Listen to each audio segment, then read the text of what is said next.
Good evening students. आज शाम का समय है और आज हम एक बहुत ही प्यारा सा सेशन अरेंज कर रहे हैं। आज का जो सेशन है स्किन पर है कि हमारे जो त्वचा है कितने लेयर्स होते हैं। और देखिए ये तो कुछ हमने लिख दिया है, लेकिन आज हम बताएंगे कि पसीना क्यों आती है, ये मसा क्यों हो जाती है, और मोल में मसा होता है, तिल क्यों हो जाती है, पसीना बदबू क्यों देती है, रोआं खड़े क्यों हो जाते हैं, और इवन सब चीज़ों के बारे में आज हम एक ही वीडियो में कवर करेंगे। ठीक है, बस पीस मेंटेन करिए आप लोग, और मैं आज सारा चीज़ कवर करने वाला हूँ, है ना।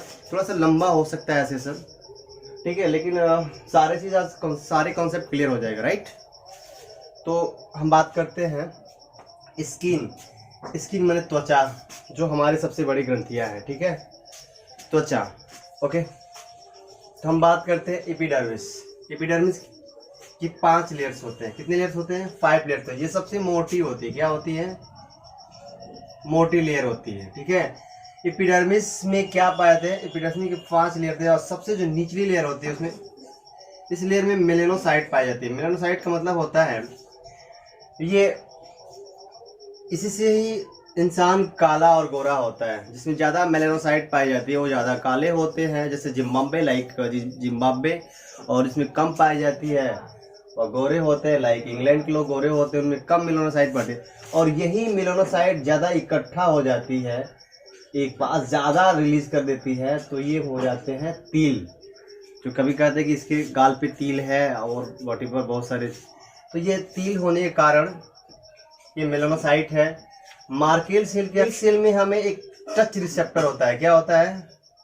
टच रिसेप्टर होता है। क्या करता है? जो हम छूने के बाद मार्केल सेल में ये टच रिसेप्टर केराटिनोसाइट का मतलब होता है, इसमें क्या होता है, ये हमें यूवी रे से प्रोटेक्ट करता है। इसमें यही वाटर प्रूफ होता है, जो पानी को अंदर नहीं घुसने देता है। करते हैं डर्मिस सेल में स्ट्रेटम स्पाइनोसम होती है, जो केराटिनोसाइट से अलग होकर, जो किससे? केराटिनोसाइट से अलग होकर 2 सेल में डिवाइड हो जाता है और 2 सेल का निर्माण करता है। जैसे पहला होता है हर्टिनाडाइन, पहला होता है हिस्टाडाइन, और दूसरा होता है साइटोसिन। ये साइटोसिन और ये हिस्टाडाइन, ये 2 सेल में डिवाइड हो जाता है। और इसके बाद होता है क्या है, स्वेट ग्लैंड होती है। स्वेट ग्लैंड इसी में पाया जाता है। दूसरा, इस लेयर में ये मिडिल लेयर होता है, और इसी लेयर में हेयर फॉलिकल भी होता है। इसी लेयर से हेयर मतलब बाल भी निकलते हैं। हेयर फॉलिकल इसी में होता है। नेक्स्ट, इसी लेयर से क्या होता है? फिंगरप्रिंट बनता है। फिंगरप्रिंट इसी से बनता है, इसी लेयर से बनता है। दूसरा चीज़ ये होता है कि बुढ़ापे में जो होती है, बुढ़ापे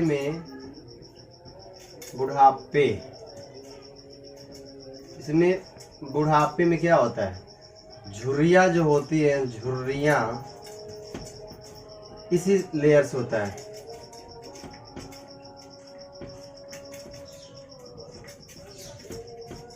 इसी लेयर से होता है, ठीक है।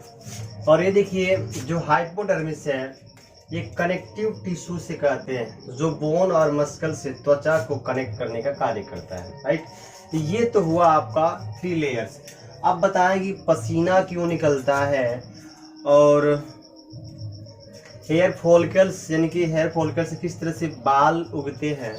ये रेयर केस में कोई पढ़ाता है कि बाल के कितने लेयर्स होते हैं, और कौन सा लेयर प्रोटीन वाली होती है, कौन सा डेड लेयर होता है। इन सब बारे में हम आज बताएंगे, है ना। ये रहा डर्मिस में ही पाया जाता है सेवेसियस ग्लैंड्स। जो सेवेसियस ग्लैंड्स होते हैं वो एक अंगूर के गुच्छे जैसे होते हैं। कैसे होते हैं? अंगूर के गुच्छे जैसे होते हैं, लाइक अंगूर के गुच्छे जैसे ही होते हैं। और इसी में लगे होते हैं हेयर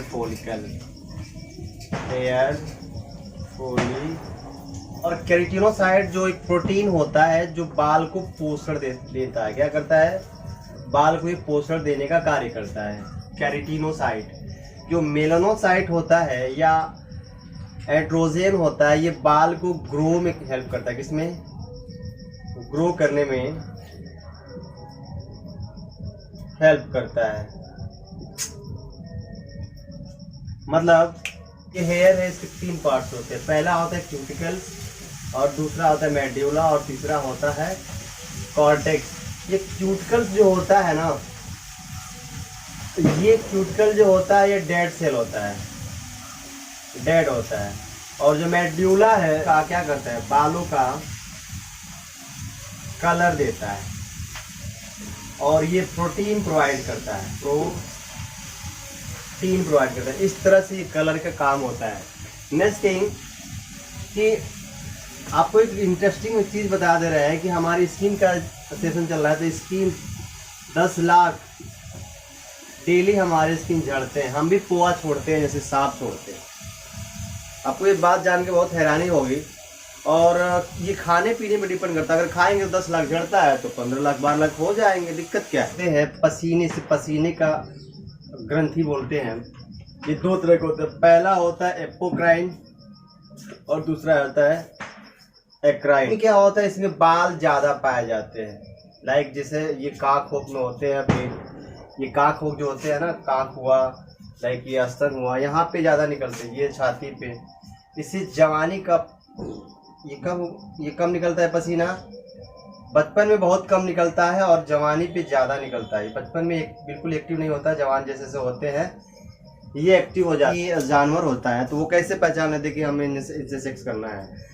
उनके अंदर एक फेरोमोन हार्मोन्स होता है। फेरोमोन हार्मोन्स क्या होता है, ये जब निकलता है तो जब निकलने के बाद क्या होता है कि बैक्टीरिया के संपर्क में आने के बाद ये बदबू देने लगता है। तब कोई समझ जाता है कि इनके साथ हमें अपना शारीरिक संबंध स्थापित करना चाहिए। इस कंडीशन में वो किसी इंसान में कोई इंसान का भी मतलब निकलने लगता है, जैसे कि लाइक गर्ल्स का। तो कुछ ऐसे बॉयज होते हैं जो पहले से जान लेते हैं कि मतलब ये फेरोमोन हार्मोन्स रिलीज हो रहा है, मुझे अब क्या उस कंडीशन में करना चाहिए। ठीक है, अब आता है क्राइन हार्मोन। यहाँ बाल कम पाए जाते हैं, यहाँ बाल कम पाए जाते हैं। लाइक जैसे कि लाइक पेट का हो गया, हथेली का। जब अंदर गर्मी फील होती है तो ये क्या करते हैं कि ये हाइपोथैलेमस को सिग्नल भेजता है भाई अंदर बहुत गर्मी हो रही है। तो ये डक्ट के द्वारा बाहर निकल जाता है और हमें ठंडी महसूस होती है। ये हुआ स्वेट ग्लैंड्स। सेवियस स्किन को क्या करता है, सॉफ्ट बनाता है, और बैक्टीरिया से भी हमें प्रोटेक्ट करता है। क्या करता है, प्रोटेक्ट करता है। और नेक्स्ट थिंग कि यूवी रेस से भी हमें प्रोटेक्ट करता है।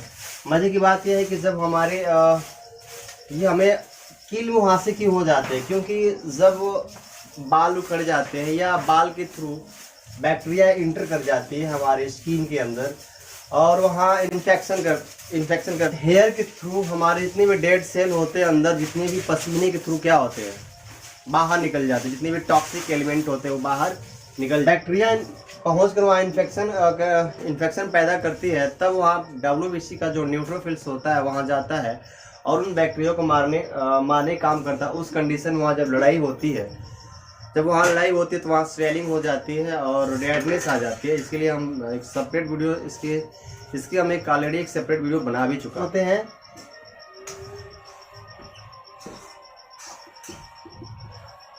यही बैक्टीरिया क्या करती है, अंदर घुस करके, और जो आयल निकल रहा है, आयल निकलते हैं जो सॉफ्टनेस ज़्यादा करके ये मुंह पे निकलता है, क्योंकि हमारे फेस क्या होती है, काफ़ी सेंसिटिव स्किन होता है।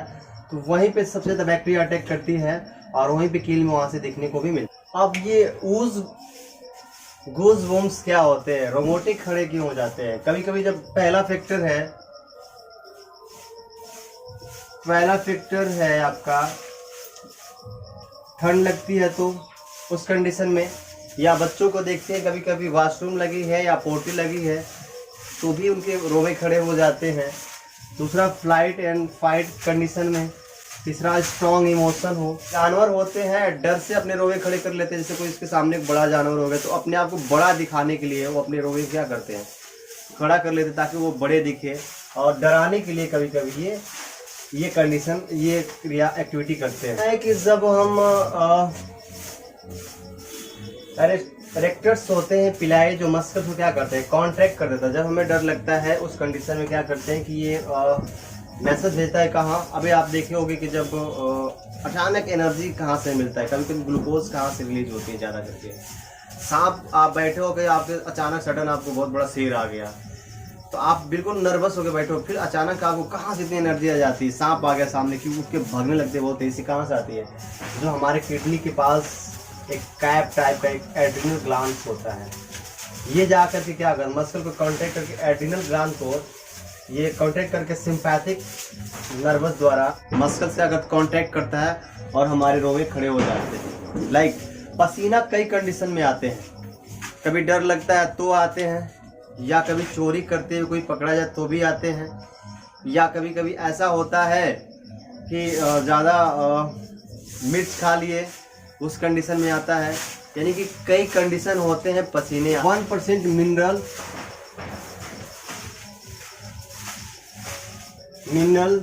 तथा 99% पानी पाया जाए, वाटर पाए जाते हैं। ठीक है, कभी ये होता है कि हम ज़्यादा वर्कआउट कर लेते हैं, और जब ज़्यादा वर्कआउट करते हैं तो हमें एनर्जी की ज़रूरत पड़ती है, तब उस कंडीशन में हमारे जो माइटोकॉन्ड्रिया है उसको ग्लूकोज बनाने की ज़्यादा ज़रूरत पड़ती है। अब ये उस कंडीशन में हीट को मेंटेन करता है, पसीने निकल करके, और बॉडी को कूल करता है। ये बता चुका हूँ कि केराटिनोसाइट जो होता है वो बाल के प्रोटीन का काम करते हैं। बाल पहले गंजा जो एक स्टेम सेल होता है हमारे, अब देखिए जो गंजे होंगे ना, उनके बाल अगर उनके जब हेड को टच करेंगे तो बिल्कुल सॉफ्टनेस आएगी, क्योंकि उनके जो स्टेम सेल है ब्लॉक हो गई है। स्टेम सेल खोलने का अब तो लोग प्लांटेशन, हेयर प्लांटेशन करा लेते हैं वटीवर, लेकिन जो केराटिनोसाइट है वो कैसे बढ़ेगा? पहले मछली खाना पड़ेगा, ओमेगा 3 लेना, मछली अंडा का ज़्यादा सेवन करिए।